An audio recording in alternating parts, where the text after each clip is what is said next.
मला कुणाचे दुःख पाहवत नाही। पुष्कळ मंडळी यावीत, आलेल्यांना खायला घालावे आणि भगवंताचे नाम घ्यावे, या 3 गोष्टी मला फार आवडतात।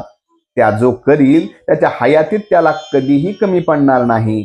जो माझ्या स्मरणात प्रपंच करतो त्याच्या प्रपंचात मी आहे।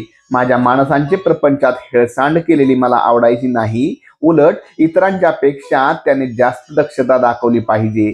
कमी आहे त्याची काळजी न करता, जास्त असेल तर त्याच्याविषयी ममत्व न ठेवता जो येईल तसा खर्च करतो तो मनुष्य ते मला देतो। मला विकत श्राद्ध घ्यायची सवय आहे।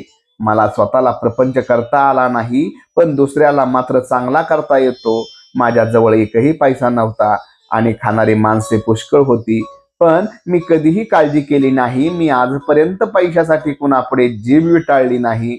उद्या जर कोणी 1,00,000 रुपये माझ्या नकळत माझ्या उशाशी आणून ठेवले तर ते मी विष्ठेसारखे बाजूला सारेन आणि स्वतःच्या श्रमाने 4 आणे मिळवून पोट भरील। मला आवडले की एक लंगोटी घालावी, मारुतीच्या देवळात राहावे, भिक्षा मागावी आणि अखंड नाम घ्यावे, हे करायला कोण तयार आहे?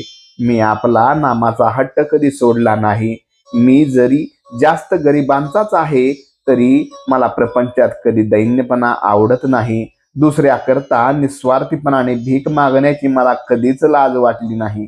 व्यवहारदृष्ट्या माझ्यामध्ये एकच दोष आहे की मला कुणाचे दुःख पाहवत नाही। माझ्यामध्ये प्रेमाशिवाय दुसरे काही सापडायचे नाही। माझ्यातले प्रेम काढले तर मी नाहीच। मला फक्त आईच्याच प्रेमाची कल्पना आहे। माझ्याकडे येणाऱ्या माणसाला माहेरी आल्याप्रमाणे वाटले पाहिजे, तो परत जाताना त्याच्या डोळ्यात पाणी आले पाहिजे। दुसऱ्याला आपला आधार वाटला पाहिजे। मी असून काहीच होत नाही, त्या गोष्टी घडायच्या त्या घडतच असतात, पण आपण असण्यात एक आधार आहे असे इतरांना वाटावे। माझे आता किती दिवस आहेत कुणास ठाऊक।